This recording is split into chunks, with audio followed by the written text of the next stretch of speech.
This is Come to Daddy with Reuben K, the podcast for people who can't afford therapy or self-awareness but love a statement hearing.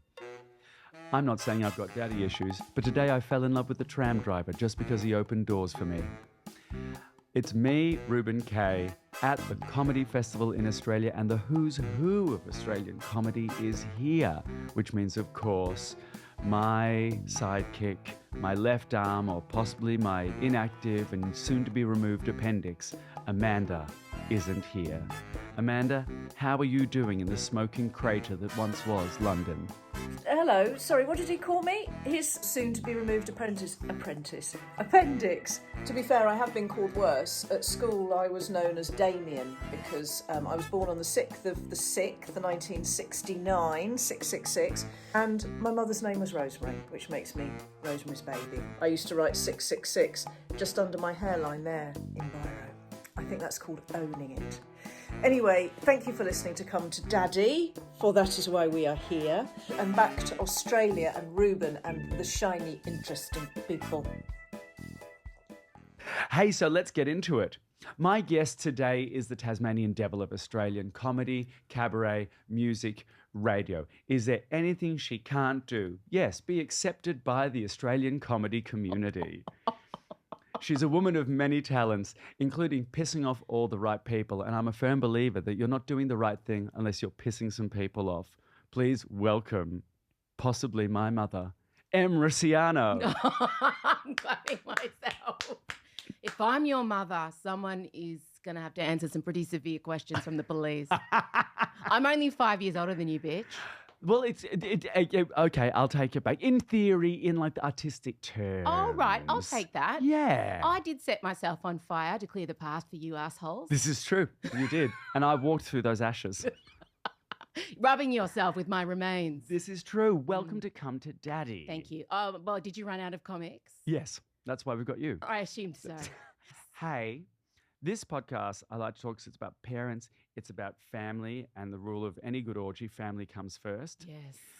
But you are very interesting to me because not only do you obviously come from a family, you have a family, you believe in fostering family with your audience, which is a really beautiful thing that, I'll be honest, not a lot of entertainers really take as seriously as you.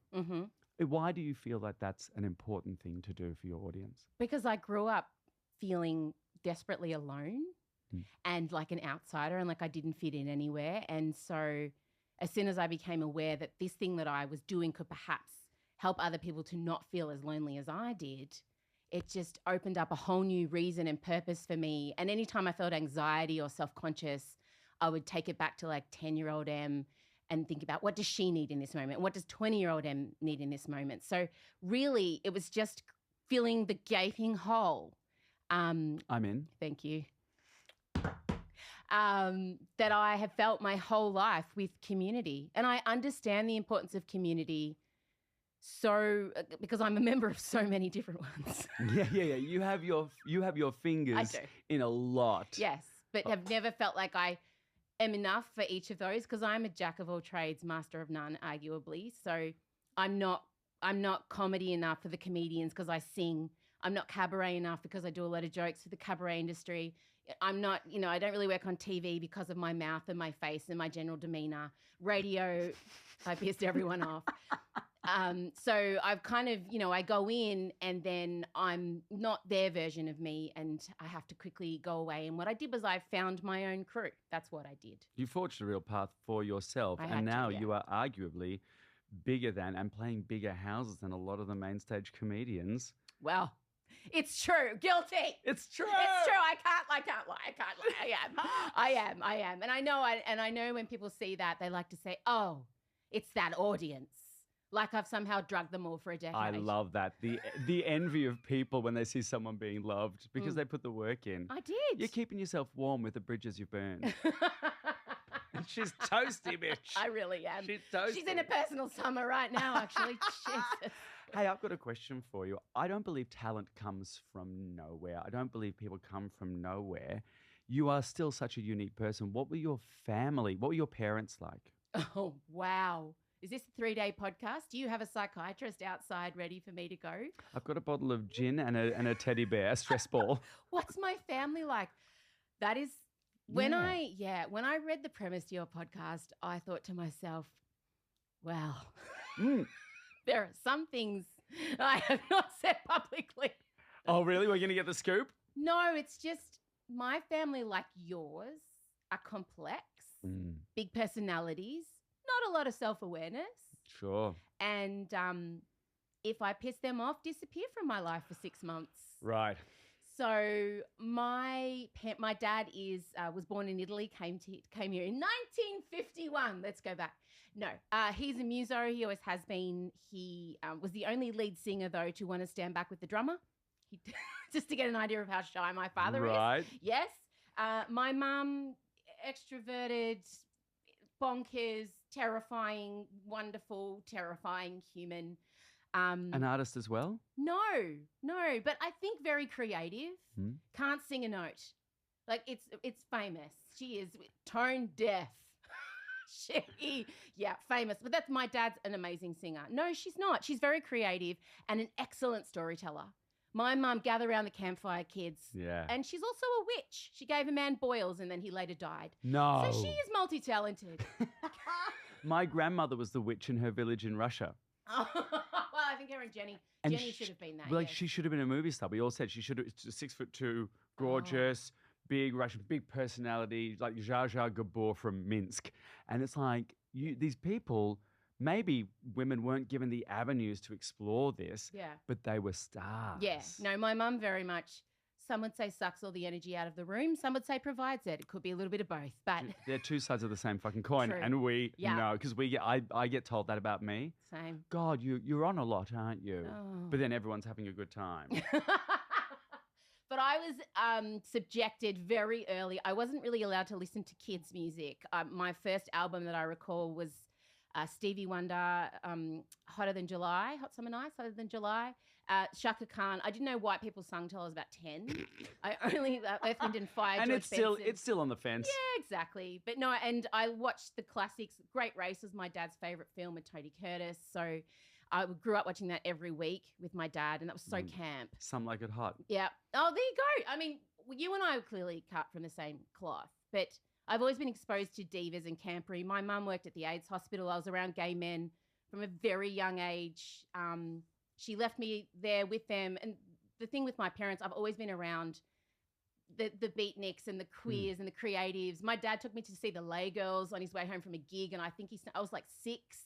I saw Carlotta before I was even 10. Amazing. So what a pedigree. Yeah, my parents exposed me very early on. Hey, I've got some like little setting in chats because some of our listeners, sometimes because they're all over, they might not have heard of you. I want to get a little picture. What was your... Imagine if Ruby Rose had let herself go. No. Attribute no. that to Pink in She's- 10 years. Look- Judy Garland's long lost daughter. It's very on. It's like it's on. It's very good. Hey, can I get a sense of what your bedroom was like as a kid? Yes. So we got an extension to our house in 1989 and I was given my own room. Previously was sharing with my sister. And when I tell you the chokehold 4-poster beds had on girls in the late 80s, like it's all I wanted. So I was given a 4-poster bed where my mother hand-sewed a canopy. It was stunning. Hand-sewed me a beautiful quilt. And so I had a beautiful 4-poster bed in my new room. They didn't have enough money to finish the wardrobe. So that was just a hole in a wall with a clothes rack. It was like a troll cave. But that's okay. I had my 4-poster bed. That's it. You were a princess. I was. And on the wall was just Fred Savage, Kevin Arnold from the Wonder Years. Stop. Yes. I used to wish death upon Winnie Cooper anytime she touched that man. He was my number one. He was the Chad Michael Murray of his year. Oh my God. I can't even tell you. But, I mean, obviously I graduated to Luke and Jason from 90210. But my room was smash hits posters and a princess bed. Amazing. Mm-hmm. I love this. Were you similar to your siblings with that? How many siblings do you have? I have one sister, One sister. What's the age difference? 3 years. And Are you you- wouldn't pick us in a lineup. No. We don't have anything in common. And personality-wise? Completely other ends of the spectrum. She's very quiet, She's blonde hair, blue-eyed, works at a pharmacy. She lives a very quiet life. Yeah, we don't have anything in common. Your dad's Italian? Correct. Correct. Mum's Australian. Mum's Australian. So your other sister kind of takes genetically after mum. Yes. You kind of take after dad. Yeah. And do you get along, you and your sister? I think we get along. We're just not very close. Yeah. Which I think people find really hard to understand. We just are so different and have none of the same kind of common interests. And I was out of the house very early. Like I left home at 17. She didn't move out of home till she was like 35. So just very different. We're not close. We're just no, we're not close. That's a lie. I like her. She's my sister. I love her. Fine. We're just not close. But love and personality is two very different things. And just get us we do these little quick fire questions. Names of parents? Jenny and Vince. Where in the world are they located? In Melbourne. In Melbourne. And do you think they're going to listen to this? My mum will. Will she? 100%. Is she a fan or is she like a monitor? She has Google alerts on my name. I mean, that feels cute, scary, cute. Yeah. How long have they been married? 50 years. 50 years. Maybe 48. I know, a long time. Yeah. Yeah. How's the marriage, do you think? It's amazing because my father knows his place. We love it. We love to My hear dad that. has cooked my mum breakfast in bed every single morning of their marriage. No. Yep. He took over doing all the cooking when she went back to do her master's. For my whole life, my dad's cooked dinner. My dad is there to serve at the pleasure of Jenny. That's amazing. And he loves it? Yeah. They love each other. They are so devoted to each other. And I think sometimes to the detriment of us. Really? They put their relationship before the kids, which not a lot of parents do. No. And I look at that now and think, well, good for them. Yeah. But also, why did you have kids? But also, thank God they did. Because someone's got to sell out the Palais twice, bitch. Thank you. I'm sweating. I'm sorry, Mum. I got a question. What do you think their parenting style with you as a kid was? Trivial Pursuit, orgies, sleeping bag under table, twisties for dinner. Love. Boomers. Love. Yeah, boomers. That's great. I was sent outside on my bike and told to come home when streetlights came on. Fair. Absolutely. I remember my mum gave me $50 and said, go play on public transport. Correct. Which now listening back feels like trying to drop me off at the farm. It all changed though when I turned about 15 and Mum suddenly took a very keen interest in my education. Why do you think that is? I don't know. So all of a sudden she realised, God, this girl is fucked if we don't get her back on the rails. And by that time, I'd set the train on fire. There was no hope for me. What do you mean? Well, I thought I was going to be an Olympian. I was a world junior hurdler. So I was training 7 days a week and didn't give a shit about school. Yeah. And I wasn't good at school. I was good at some subjects, but not the main ones. My mum once I can't believe I'm saying this. My mum once announced to the family that Em is good at everything that doesn't matter. Can I say that is an amazing statement and an amazing piece of dialogue. But oofed. Yeah. I mean, and what she meant was the things that schools value are, science, maths, all that stuff. I was very good at drama and music. Anything with expression. Art, yes. That revolved around impulsive instinct and that kind of emotional drive. But at the time, now I understand the statement, but at the time I was pretty right. And this is another question. You are like a very proud advocate for neurodivergence, for people with autism and ADHD. Yeah. I don't know a lot about autism.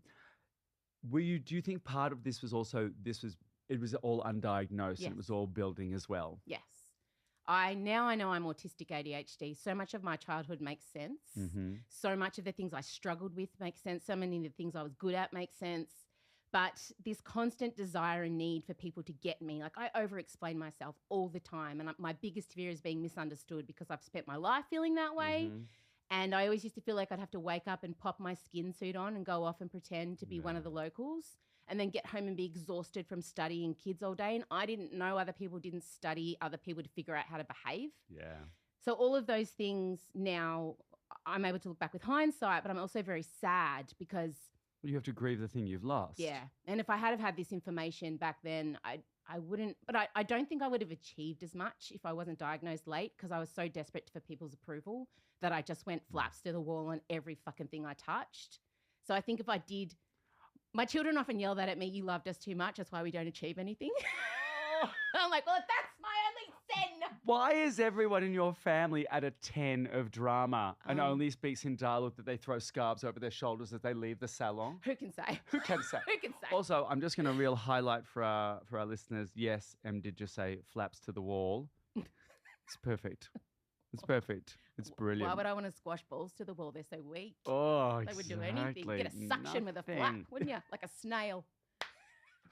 Hey, I got a question for you. Yes. How did your parents react to the late diagnosis of autism and ADHD? I don't know. We haven't really talked Oh, about they it. don't know. Mm-mm. They don't know? They know. They know. I mean, I did a National Press Club address. Guys, in case you haven't heard, I invented ADHD. It's me. It's my fault. It's my idea. I started it. It's really caught on. What a fad. God, you should have done some copyright on that. I agree. Imagine the merch. Yeah. I just feel Em Rusciano, ADH me. That's good. good. Trademark. That's good. Trademark. Yeah, no, we haven't discussed it. And they are both, and Jenny, hear me when I say this, neurodivergent. As fuck. ADHD AF. I cannot begin to, but I didn't know our family was strange until I kind of got around other families. And took a step back. Yeah, like my parents, we all operate, we're neurodivergent, we're specimens. We're like the perfect, my mum and my dad and their weird aversions to sound and light and touch and tags and my dad cataloguing all these tools and my mum, but we do not talk about it. That's so interesting. Yeah. Do you find any part of them comes through? Well, my dad said, Oh, yeah. you're not autistic, you're Italian. So, yeah. Well, Mussolini did make those trains run on time. Jesus Christ. Hey, do you think there's any part of Jen and your dad? Vince. How do I know that? Well, he's Rocco Vincenzo, but he turned it into Vince when he moved here. No, keep Rocco. I know, but the Aussies really got on him. God. I know. Jen, and is there part of Jen and Vince that comes through in your onstage persona or your comedy? Yes. Which parts come through? Well, Jen is like if Kath and Kim were set in Turak. Just imagine.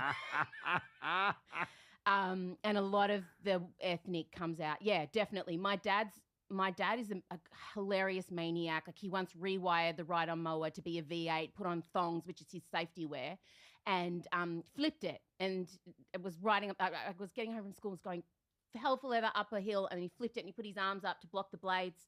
He shredded up all his arms, thongs, the whole thing. And as he was passing out, he's like, can you get me the Savlon? Because he thinks Savlon's going to cure cancer. Like he used to give me Savlon for period pain. And so he's a great character. He's it's just topical. Pop it on. Are you sad? You're depressed? Have the Savlon. What am I going to do? Shelve it? Thanks, Tash. But he is just this most bizarre character who everybody loves. He's so funny. He looks like Super Mario. He's adorable. Yeah, he does. I've seen him. And then my mum is just this, Ursula meets Miss Hannigan in the guise of a Turak blonde woman. So, yes, both of them definitely, especially the way my mum handles herself in a room, come through on stage. 100%. Yeah. You grew up as like the only ethnic kid in an Australian school? Yes, very much so. And what was that? It must have been rough. Horrendous. Yeah, as soon as my name got called on the first day of school, as soon as the teacher said Emilia Rusciano, it was done. I was done. I was othered. I was othered day one because I really was in a school with Jaden, Braden and Caden. Yeah. It was hectic. And what coping mechanisms do you come through at that age? Well, I just figured out really early on to get really fucking good at sport because Aussies value nothing more than sport. And I was really coordinated and really good. I made my first national team when I was 10. I was the best high jumper in Australia as a 10-year-old. I made state netball team, state basketball team. I just set about, and I didn't even particularly like playing the sports. Right. I was just good at them. Yeah. That's how I coped, by being on all the teams. And also, I would imagine like just making sure that you're exhausted. Oh, yeah. Like a greyhound, giving yourself that good run so you sleep. Yeah, I'm hyperactive ADHD. I have the traditional male presentation. So, yes, running myself ragged was the only way I didn't feel like my skin was, my blood was fizzing all the time. So, it's also one of the reasons why you and I work so much. Yeah, totally. All the time. Yeah, otherwise, then the energy turns bad. Into it just Yeah, turns it's into negative. anxiety Yeah. or sometimes aggression Yeah. or turns inwards Yeah. or turns into complete deactivation, Yeah. which is like depression. Totally. And I felt that acutely as a little kid. But the coping was also studying people and being different versions of myself in different settings, like becoming a real chameleon. That was another, which is why I think I'm such a good performer, because I have been performing from the age of 3. Yeah. Yeah. You said when you went to Italy for the first time ever, you're outside a drag club and you said it felt like you made sense. Yeah. 2 things to unpick here. What made sense in Italy and what made sense for you in a drag club? I was put into context in Italy. That was probably the biggest thing. I got context and I was celebrated and enjoyed. And oftentimes in Australia, I feel like people endure me and don't enjoy me.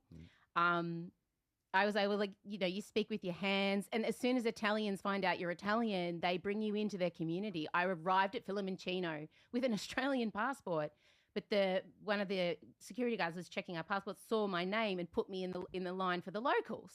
And it was just immediately I was welcomed as one of their own. Which is something that hasn't happened to you historically. Ever with anything. Fuck. And to that extent, same with the drag club, drag queens from when I was very little. And like I said, I went to the Lay Girls when I was little. I've been going to drag clubs since I was 15. I've always been drawn to drag acts. I've always been drawn to women who embody drag acts. All the Disney villains are my favorite. Ursula, Maleficent. I was always drawn to the villains. I hated the princesses. They were useless and weak and passive. I agree. And I didn't relate to them. And I related to the really complex women. So drag for me is, again, drag queens enjoy me and get me, and I'm never too much. And I love the art of it. And I love that it creates a safe space. All the things I've always craved. Talking of drag clubs, you got some stick online for basically having a social life, that you're being led astray by gays. Yes. Good. What was that about? What was that about? Well, anytime I post that I'm not home with my children, people panic because I don't fit the stereotypical preconception of a mother, I guess. I just don't. And anytime I step outside of what people are comfortable with that role, people panic. And it's not ever in my own community. It's always the Daily Mail will write something, or she's out again or whatever, but they haven't been documenting the 5 days leading up where I've been hand making lunches and sewing book week costumes and cleaning everyone's room and cleaning the toilets. Like there's so many things that I have to do to get me out one night a week. Yeah. And I'm a better mother when I'm kind of servicing that part of me. Absolutely. I always look after myself first, and I don't feel selfish for that. So I don't know. The gays have been leading me astray for as long as I can remember, and I hope they continue. And I'm really gunning for my lady in life lesbian phase. Like, I'm just hoping it's coming. When? Oh, please. When? I'm ready. I want you to introduce me to sort of like a nice furniture restorer called Nadia. Heaven. Great. If you're out there, Nadia. But no, the queer community have always, both my daughters are queer. My best friend is a gay man. Like, I'm the only hetero in my life, pretty much. So... And I'm working on it. And you've got, you're a parent of 3 kids. Yes. 2 queer daughters. Yes. And the gorgeous Elio. Yes. Autistic to the fucking max. And how has being diagnosed with autism late and then having an autistic child change the way that you parent him compared to like the way your parents parented you? Well, I'm there. No, I'm joking. I'm joking, Jenny. I know you work so hard. I know you're working 3 jobs and getting your degree and your master's. And I see you, Jenny. I think I let my kids lead me, and I always have. Having said that, I know my daughters are 22 and 17, and then I've got a 4-year-old. And I know those 2 poor bitches are watching me with the 4-year-old being like, bitch. It's the curse of the older kids to watch their parent be a better parent I'm so too. Good. Because they've learned. I have.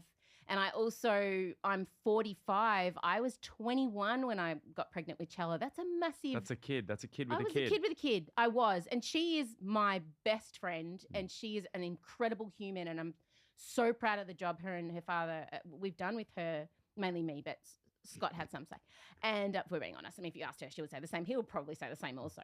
So, but Elio, for me... him and I are very similar. So when he's having a moment of meltdown or overwhelm, I'm able to parent him the way I would like it to have happened. And he gets given a dummy and he gets put in a beanbag and his favorite TV show gets put on. I mean, that's That's the correct response for anything. Just put a gin in my hand Yeah. and you've got Yahtzee. So You get to be the person you wanted, totally. which is also what you said just before we started recording about what you want to be for your community. Yeah.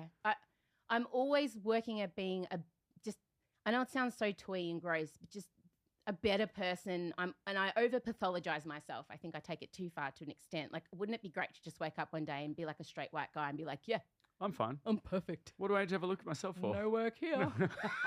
I'm done. Hey, we're going to wrap it up. But before we do. Oh my God, have I answered any of your questions? Nah. Yeah. Okay, good. You absolutely have. You've Great. done really, you know what you've done?